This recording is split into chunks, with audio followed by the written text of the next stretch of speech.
everyone. Welcome to the CollabCast. I'm editor Katie Cusack, and I'm here with the fantastic Charles O'Moore. How are you? I'm good, and you? Good. Thank you so much for being here today. Thank you for having me. Thank you. Yeah. So for those who don't know or unfortunately missed the Albany Distilling show, you recently played an amazing set for us that also happened to be your first set with a full live band. How did that feel? Let's kind of run through it.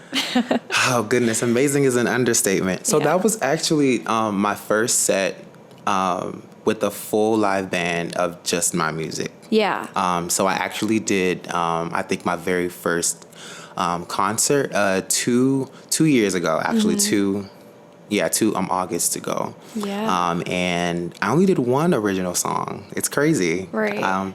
There was just one original song, and all the other songs were covers, of course. But yeah, last night was the first. Well, not last night, but it feels like last Friday. I know. a week ago now. Oh yeah, that's true. A week. It has been a week. Wow. No, it feels like it was just yesterday. It does. Yeah, but that was the first time that I've done a show of all original music and a full band, and it felt amazing. It's I mean, I've done a lot of fun stuff this summer because I'm up here for summer arch at RPI. But of everything I've done, that's probably the highlight of the summer. Good. Yeah. I'm glad to hear it was amazing. So, I mean, performing all of your own original songs, I mean, that feels like a long time coming for you. I mean, we have like 2 EPs now, and they're so different. And I really want to talk about that because, I mean, you're such a soulful singer and you have such an amazing range. And that is shown, I think, in your first project. And then this one, I feel like you went like leaps and bounds. I don't know. It's just, I think it's fantastic and so poppy and fun. I mean, what has this kind of process been like for you? And let's start there, and then we'll just absolutely. So I've always been an artist that has I've taken a lot of interest into art into other artists that are very diverse. Yeah. And I just kind of wanted the same thing for myself. And I think I've become very comfortable in my art in the sense that I'm not necessarily trying to please a certain demographic or have any certain type of title or anything like that or belong to any specific genre. Yeah. I think at the end of the day, the thing that ties all my music together is that it's spiritually grounded and rooted, and I think that's the most important part of music, and I think that's kind of what's lacking in just a lot of music today. And creating both EPs was probably some of the hardest stuff that I've ever done because I made both of those EPs while being in school, and it's RPI.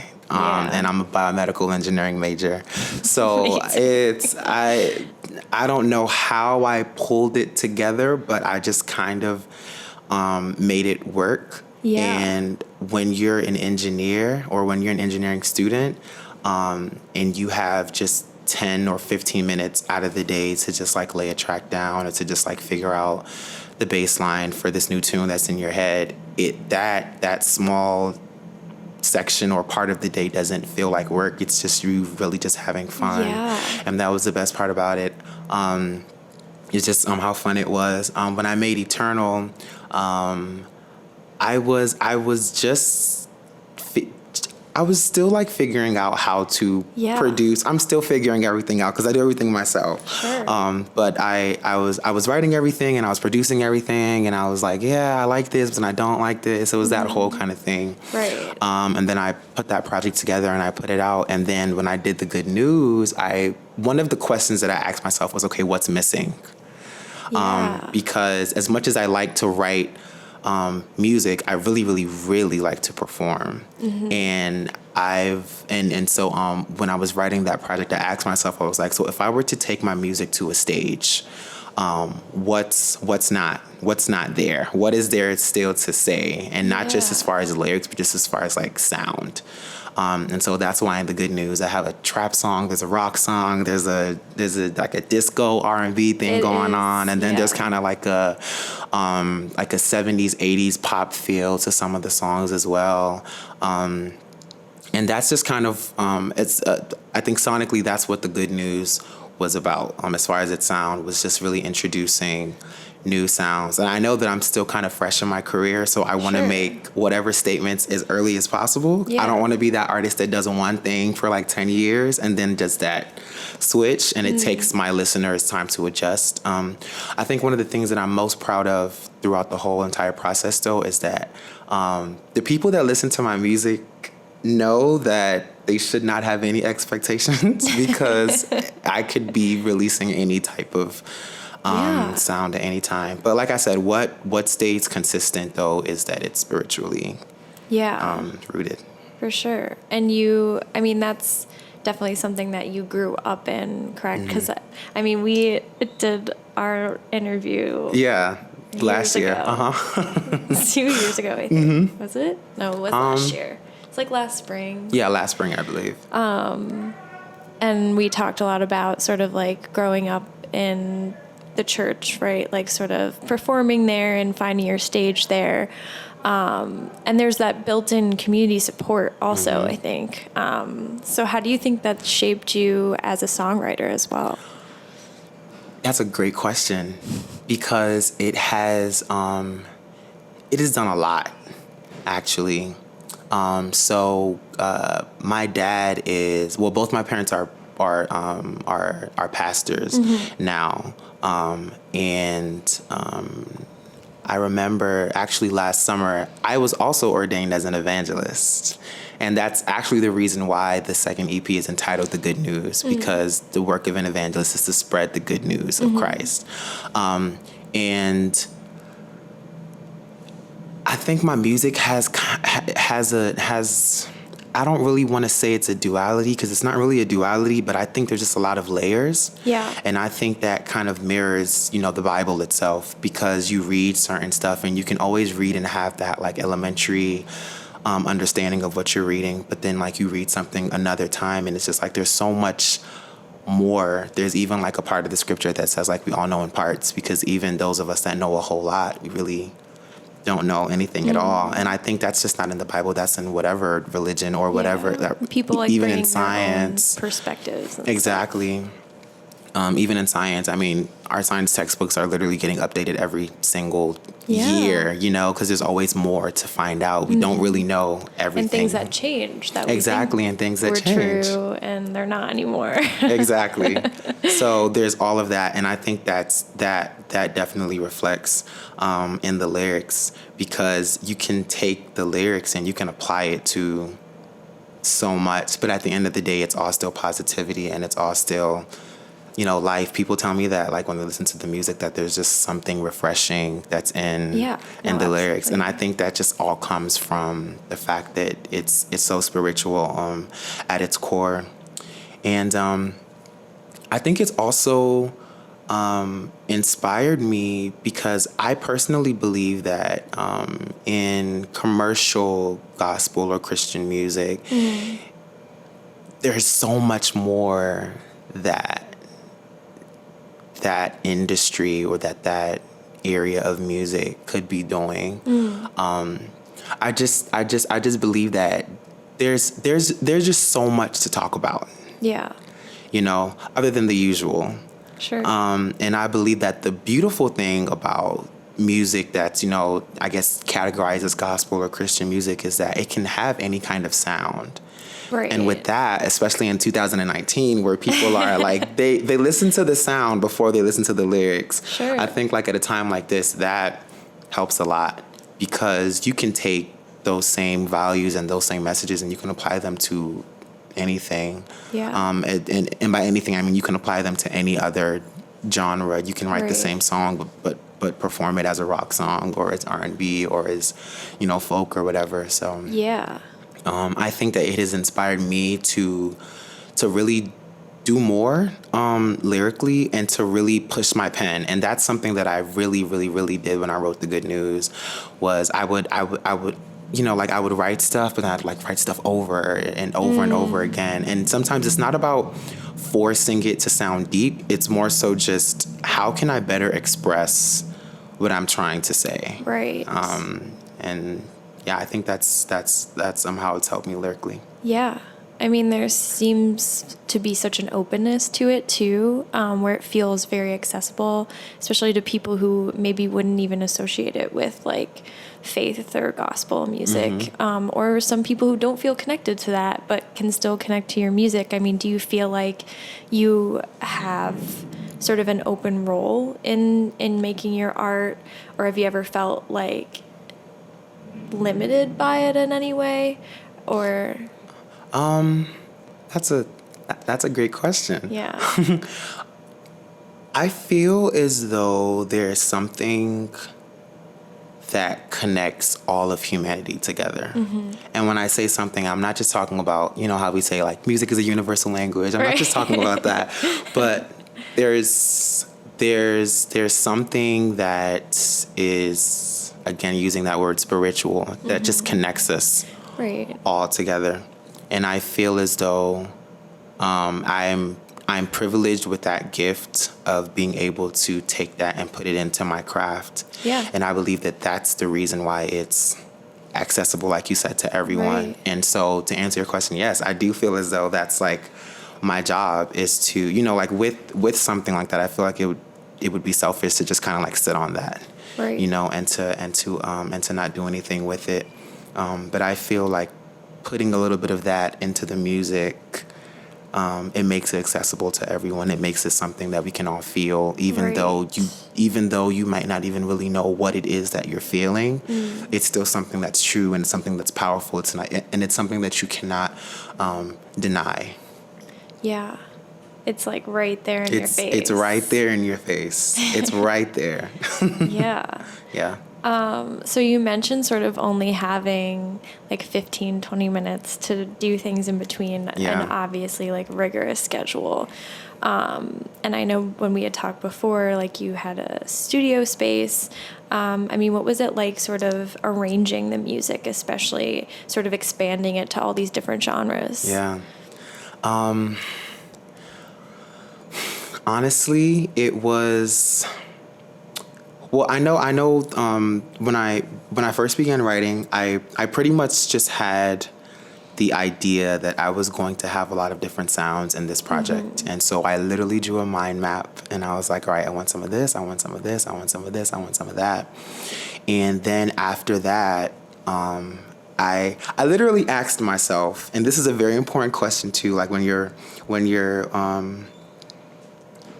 release a single, for example, it's just kind of like, it's just that one song and people just listen to that one song. And if they like it, they like it. And if they don't, then they don't. Yeah. But for an EP or for a longer project, I had to really ask myself, how can I make people actually want to listen to this entire thing? Track by track. Track by track by track. So I said, obviously make the first track a trap song or something that's more like hip hop, just because it's so much different from what I've done before. Yeah. And I know people, like, after they heard the project, people were hitting me up like, yeah, I had to like check my phone when the first song started playing, because they were like, I didn't know who this was. I had to like do a double take and make sure it was you.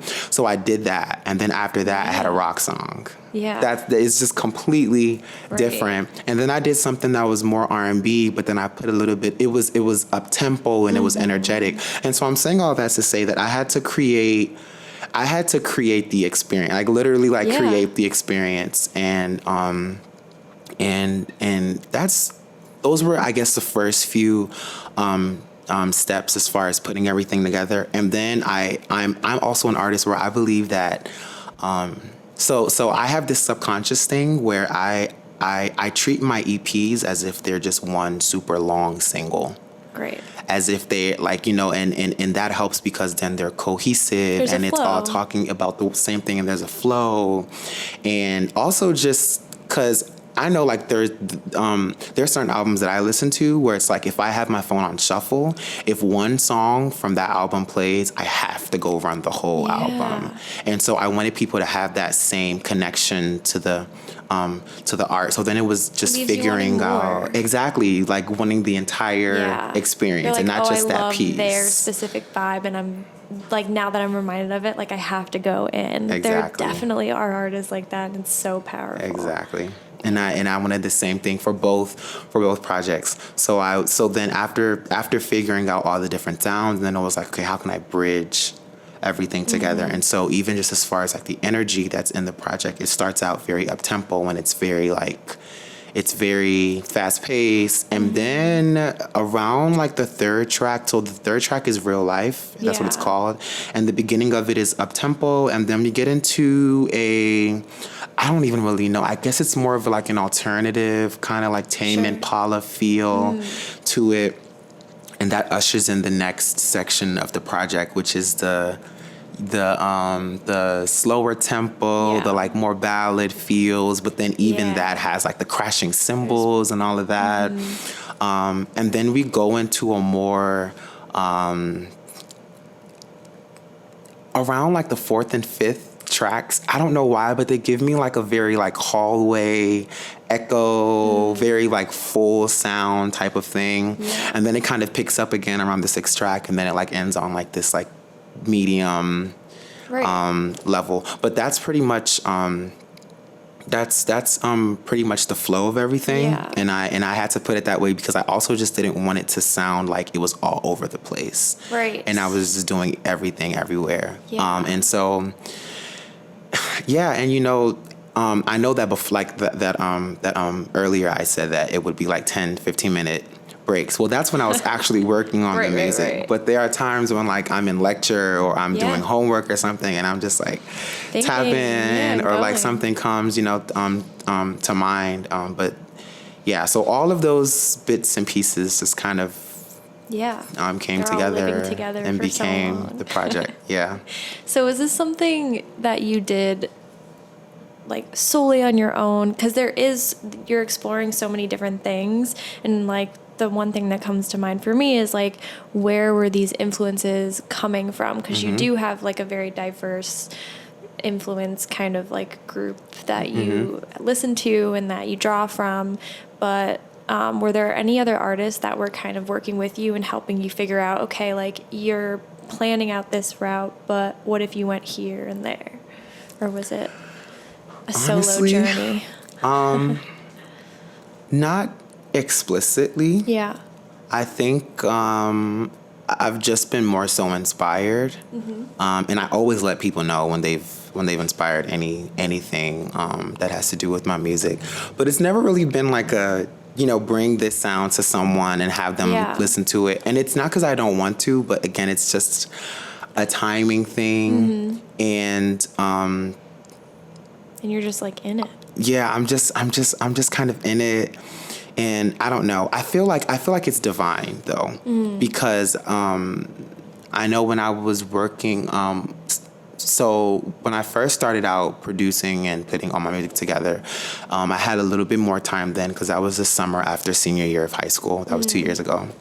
And I was able to like let other people listen because it was summertime, you know. But when I'm in like the heat of the semester and that's not always possible, I feel like things just kind of come together. I know that a lot of it is very, very frustrating because it's like you hear something and, you know, you try it out the first time and you try it the second and third time and it's just not coming together, but you might just, you know, hear one word from someone else that may become something else. Maybe there was even this one time that I was sitting in my physics 2 class and we were having a lecture on like sound and waves. And my professor said one sentence and that one sentence helped me go back and like do something to a certain song. So it's people are helping out in many ways. They don't always know it, but they are. Do you remember what the sentence was? Yes. So we were basically just talking about like interference and how basically the best kind of interference is when like this is about to get very scientific, I love but it. when amplitudes are like in phase, that's when we have good interference, and when they're out of phase, we have destructive interference and things like that. And so I took that, and long story short, it helped out with me mixing vocals.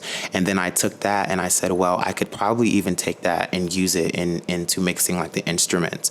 And I was actually reading and seeing how like a lot of times nowadays we just use compressors for vocals, but I read in some article that in like I think the 70s and 80s they would like compress every single track like separately before even doing the final mastering of everything. So like one thing leads to another thing, which leads to another thing. But like just that one sentence or that one piece of information from the professor helped a lot. Yeah, you're just like trying it out and doing different methods. It's great. Yeah, definitely. So do you have more work that you're planning on doing that's going to be even more different and crazy? Absolutely. I'm writing right now. So this next project I began writing before the good news came out. That seems to happen a lot. Yeah. But yeah, I began more writing. More of that layering.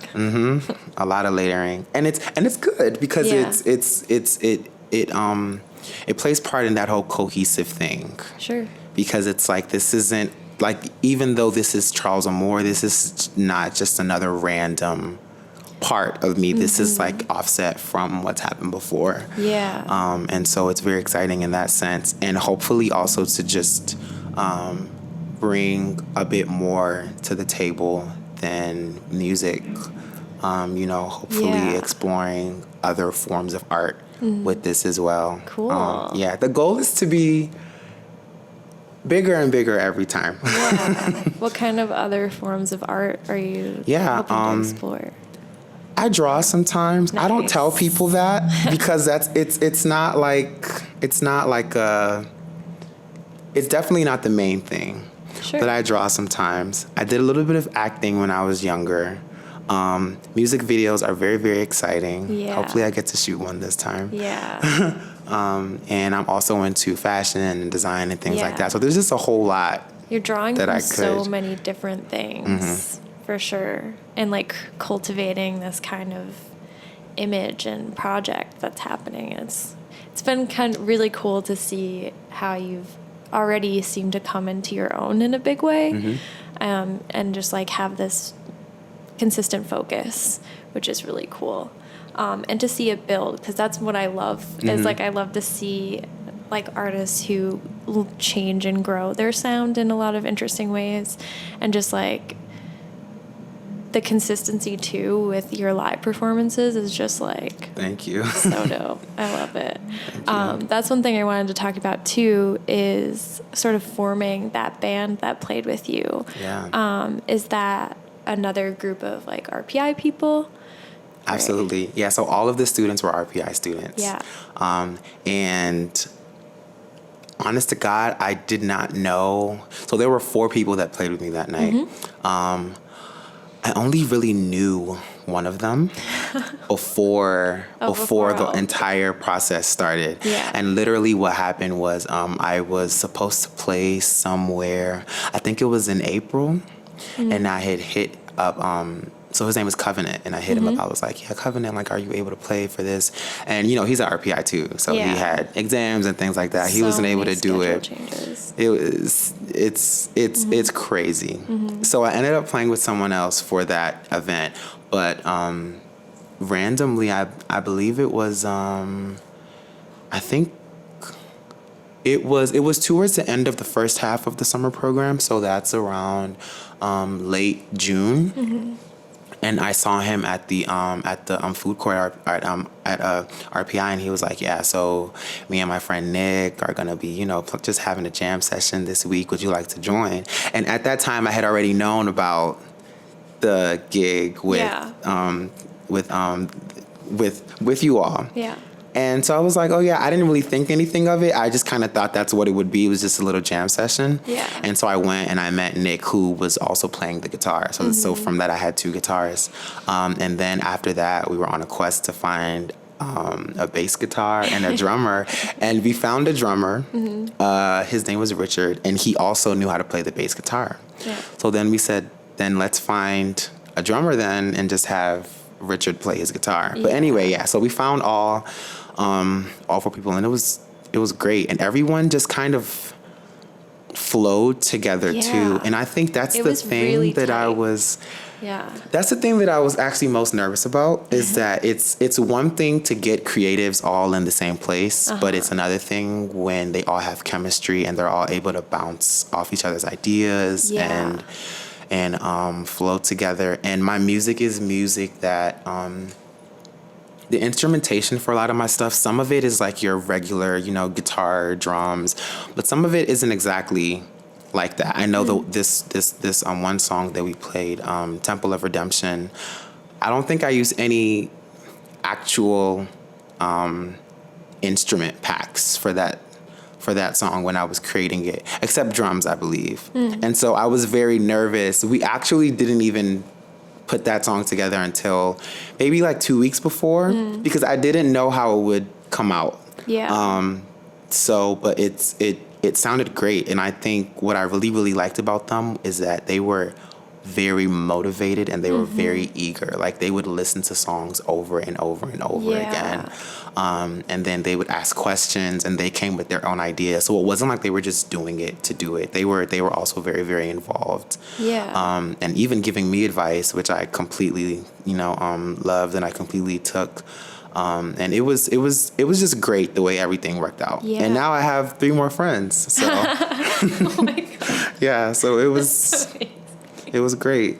It was great. Yeah. I mean, it's got to be, like you were saying with the Temple of Redemption, it's got to be really, I guess, even hard to like imagine a song living in a completely different space sonically. Like, it's scary to think about, well, because then you start to kind of question yourself, like, oh, is this still going to be a good song if it's like loaded down with all of this stuff? But I don't know. I think that the sound is still really like expansive.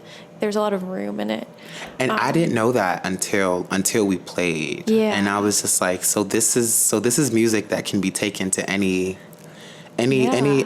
sonic level. And I think the other thing that I will say is that it also made me a lot more excited for the future, and it's made me a lot more, I guess, free is the word, as far as how I want to express myself, as far as my sound, because I know now that no matter what happens, we'll find some type of way to play the music live. So it's just a great thing to have at the back of my mind when I'm making music. Yeah, to have like seen that come to life and realize that you have the potential to make it happen.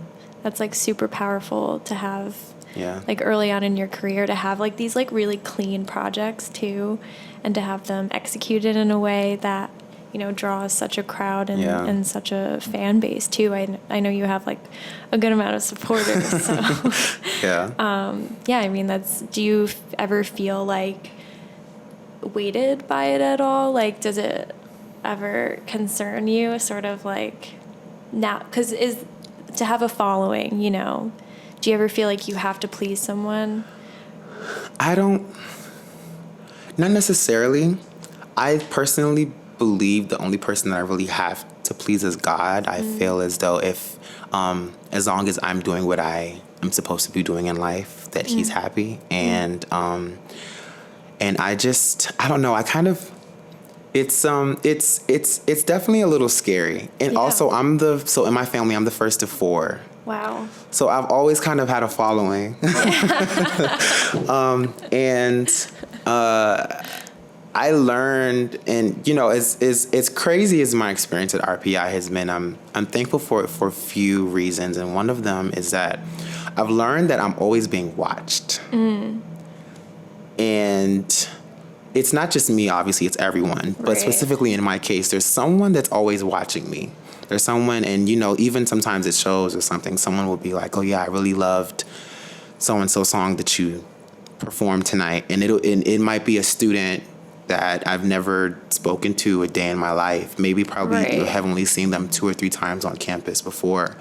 But but people are always watching you, and I feel as though for my kind of music and my kind of art and my destiny and my mission on the earth, there are a lot of people that I'm like indirectly responsible for. Interesting. My father has always said that in life, everyone has people that are like tied to your destiny. As in, like, if you don't step up and do what you're supposed to do in life, if you don't live the life that you're supposed to be living, there are some people that are never going to be able to live their own kind of life. It's kind of like a domino effect in a way. And so I've definitely considered that. And even though I'm only 20 years old, I'm like a child still. And I'm like in school and everything, but I still live by that principle and by that value. And it makes my life worthwhile. Yeah. Because I know I'm not just living for myself, you know? Right. And I think that's actually a problem with society now, is that a lot of people don't really have, they think that they don't really have much to live for because they haven't like figured it out yet. And so like, what drives them? Yeah, like what drives them, well, or they might. Inspiration is such a powerful thing, and I think that kind of goes back to what you're saying about sort of like living with a purpose, so that these other people who are kind of tethered to you in a way because exactly. If you like think of your own musical influences, like what if they never stepped up and like really went for what they were making, or like what if they never made that song or that album? Like these are things that directly influence other people in a great way and like bring so much value to art as well. Yeah, definitely. And even just from myself, I'm a person that I really like fresh talent, and I think I appreciate fresh talent a lot. Just because I have had my fair share of appreciation, and then like not so much appreciation as well, just coming from other people. And so I definitely see myself as an artist that will be working with videographers and photographers and, instrumentalists that have never really had opportunities to play or to take pictures or to record videos or, whatever. And I definitely feel as though that's something that I have the responsibility, to do in the future. Emerging art is such a big part of growing arts communities, because if it's the same people who are doing everything, then like, what's the point? Exactly. We can't just be all doing the same thing. Yeah. It's great. It's excellent. And that's why the concert last Friday was really important too, because in me just sitting back and looking, I was like, these are also 4 instrumentalists who probably haven't done a single gig this entire summer, like myself, because they've been in school. And so, all of us, maybe if I wasn't asked to do that event, they probably wouldn't have performed anywhere. That summer, and they all had a great time as well. Good. And so, it's definitely something that's in my mind all the time. Is what can I do? What can I say to encourage someone else or to help someone out in any way, form, or fashion? It may not be a money thing. It may just be encouragement. It may just be inspiration. Like, what is it that I can offer? Yeah. This seems like a tough question because I feel like people always hate it, but I feel like you aren't the type of person to think about it a lot. What, in terms of thinking about your future as an artist, I mean, where do you see this going? Like, what are your goals if you were to think about yourself like 5 years, 10 years from now, and really continuing to develop and like find or seek out these opportunities that you have so far? That's a great question. Thank you. See, I knew Thank you for that. No. I think that's a great question. Honestly, I can't really see the future. I don't think anyone really can. Right. I can only see now. And so I'm not trying to give you like a 2-word answer or anything, but I just have to kind of live for right now. And figure, and that's, again, I think being aware of now helps to cultivate the future. Being aware of the problems that are going on right now, socially, politically, whatever, that helps us say, okay, how can we fix this problem now? And the beautiful thing about it is that a lot of times you can't fix the problem in the situation, and so it becomes a future thing. It becomes hope, and it becomes a I will or we will, and that's future tense. But to be more specific with my answer, I think I just see myself still doing the same thing. I just think that there will, it'll be on a larger scale. Yeah. I don't see anything changing as far as the integrity and as far as the authenticity. I just believe that there are a lot more people out there that could benefit from what I have to offer. Yeah. And that could benefit from the sound, or that could benefit as far as them being inspired. And it's just a matter of them finding me and finding the music. Yeah.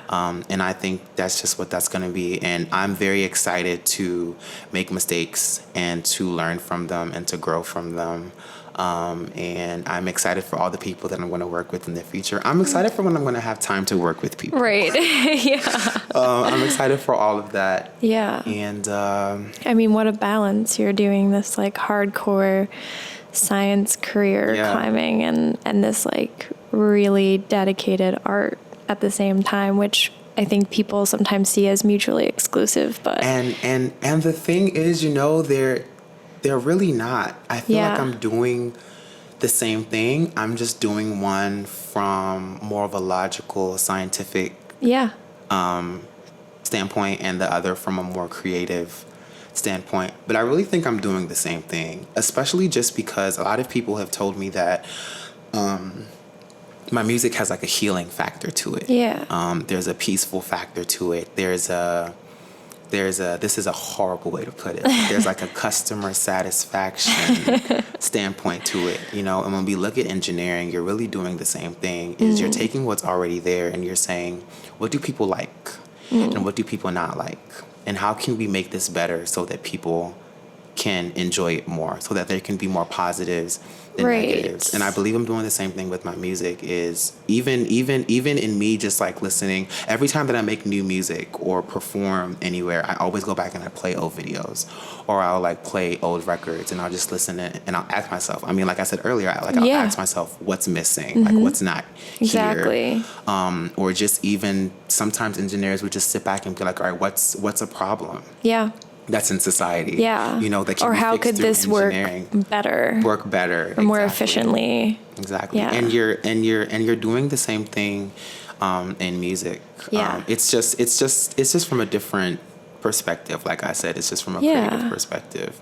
And clearly they seem to be influencing each other in a real way. And I really, really love both. And a lot of people find that very hard to believe, but I do. Great. I don't think I'd be in engineering school at RPI if I didn't, like engineering. Yeah. I still want to have a career in engineering. I don't know how that will work out with music, but honestly, before coming to RPI, I didn't know how making music would work out while being in engineering school, but it's working. Yeah. So I just have to, and I think that's why I said I don't really know the future. I just kind of figured things out now. Yeah.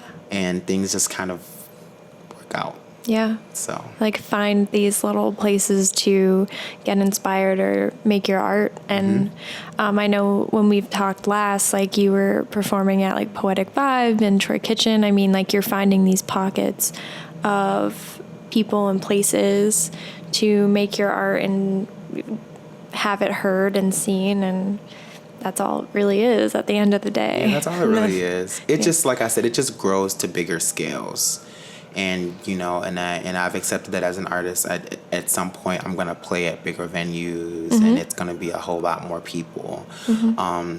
But what's keeping people interested and what's really keeping people excited is, like I said, the authenticity of it and the integrity of it and it being like real. Yeah. And I think that's going to be a very big part of everything, especially internally, is making sure that I'm staying true to who I am and and staying true to my music and what my music is really about, and just finding different ways to express it, but still keeping it as the same Charles O'Moore.